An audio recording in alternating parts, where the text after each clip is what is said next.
Anyone like to start? I'll jump in. EJ, do you know of any players that maybe, have family in the path of the storm down there? Not to my knowledge, no one on our team. So hopefully, again, everybody's safe and sound. But to my knowledge, I'm not sure if anybody here is directly affected. Any more questions for Coach? Hey, Jay. As far as the amount of injuries you guys have endured, I know you're not one for excuses, but how difficult has it been kind of replacing guys in specific roles, especially in that front seven?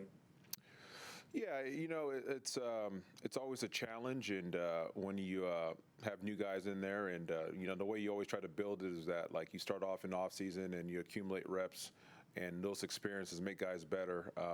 But that being said, it's the next man up, and we just got to do a great job of just coaching those guys up, and which we've been doing. And again, the goal is always to play better at the end of the year than you do at the start. And so, regardless of who's in there, we got to have the mindset of getting better every day and focusing on our technique and fundamentals and our scheme. And as we work through the season, we should see improvement on the field. All right, let's go to Darren Gant, followed by Jeff Hawkins. Ejiro, as you guys looked back over the tape of that game last week, how did Trevon do in terms of both his own play and getting things communicated and getting guys set in that defense in his first game? I thought it was a solid start for him. He was very, very productive. Obviously, he had some big plays. He had a huge hit on the fourth down, big knockback tackle. You see his physical presence. You see his the speed, athletic ability, all of that stuff. And again, like all of our players, it was his first start. It's his first time in the NFL playing that many snaps, and we expect him to get better as he gets more experience and gets more game live action.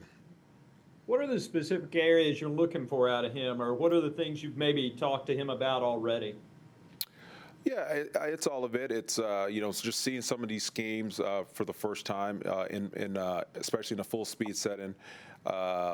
Just continue to strive with the communication and stress the communication, all of those little things. And so, but again, I was very, very pleased with the way he played, the way he competed, and we know that he'll get it better with more experience. So. Hey, good morning, Coach. Good Jeff morning. Hawkins from Charlotte Post. I just wondered what your message was to Horn after the end zone melee, and with all the injuries, is it a bit ironic that it's Horn that remains in the lineup, and is he becoming more of a leader over the past week with everyone out? No, it's. I'll start with the last part of that. No, it's not ironic. We all saw the work that he put in this offseason to take care of his body, to get his body ready for the rigors of the season. And so when he's out there, he's a great player. And but he's done the work to prepare for the season, to prepare for the challenges and the stresses on his body. And so that's kudos and credit to him. And yeah, he is a leader, and I think he'll continue to grow into that. He's going to be a leader just because of the way he plays and the way he works and all of those different types of things. And as he continues to get older and gain more experience, he'll become more vocal, and I think he'll find his opportunities to lead in the right way. All right, let's go to Darren Gant, followed by Joe Person again.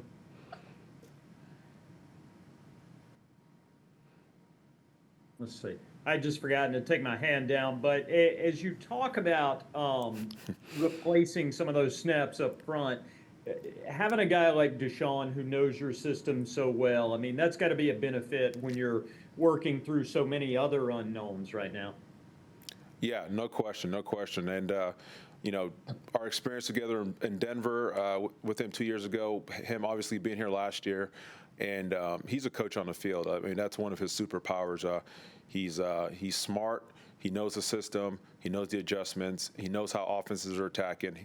He can set the front in the run game and the pass game. And so it's definitely very, very valuable to have him out there. Jared, you couldn't have envisioned having this many injuries, I'm sure, but I'm wondering if prior to the season you had any concerns about the depth defensively. No, look, I'm very happy with the guys that we have, and like obviously, we've lost a couple along the way, but there really is no excuse, and there isn't because we are more than capable of to play well, and we just got to continue to coach better and strive to play better, and that's our goal. And things haven't worked out the way that we wanted to start the season. The goal is always to win, obviously. And then the goals for us is to play well on defense, and we haven't done that. And so there's no excuses. We got to just do better, and we can't blame personnel or whatever. Like Dan does a great job. I have a lot of faith in what he does and his staff, and we just got to find a way to do a little bit more.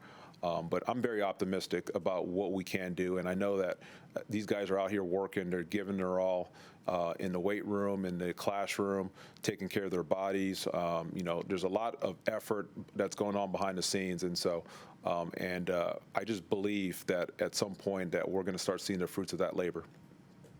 Also wondering how much of a say did you have in bringing in guys like Marquise Haynes and then more recently Shaq Lawson? Well, the great thing about the way we operate here with Dan and his crew is that everything is a collaboration. Every decision is thought through, and everybody's opinions are weighed in. And look, Dan doesn't always do what I ask him to do. And but the one thing I can really appreciate is that we sit down, we talk about it.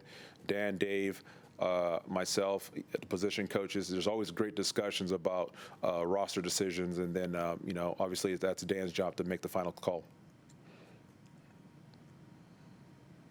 Time for a few more. Let's go to David and finish with Cassidy Hill.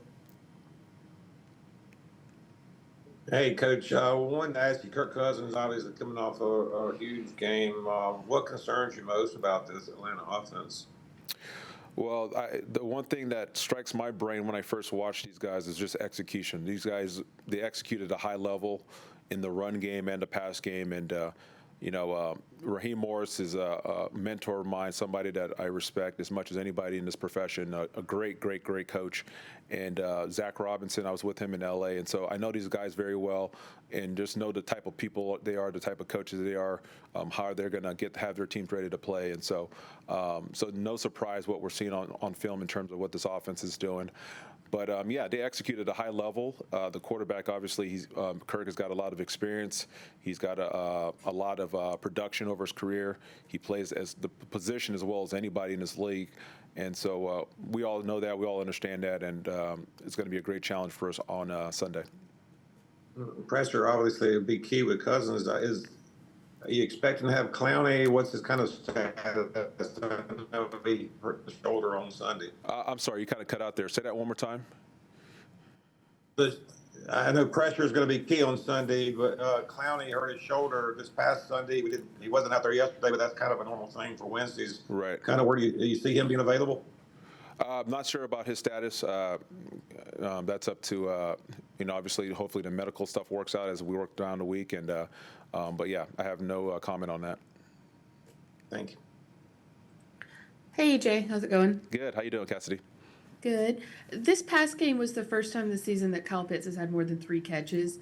How do you kind of balance what his production has shown this season versus knowing what he is capable of?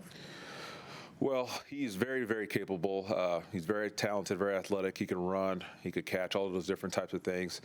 But it's not just him. London, Mooney, Bijan Robinson, Algier. There's weapons all over the place. And the great thing about Kirk is that he's never been a quarterback that just zeroes in on one person, and so they're going to run their concepts, and he's going to get the open man the ball, and so you got to cover them all, and so we got to do a good job of understanding how to utilize each of these guys in terms of their route tree, what their strengths are in terms of are they a speed guy, they're a body guy, all of those things, and then go win our one-on-ones and then play good sound coverage. Thank you. Mm-hmm. All right, thanks, Coach. All right, thank you all.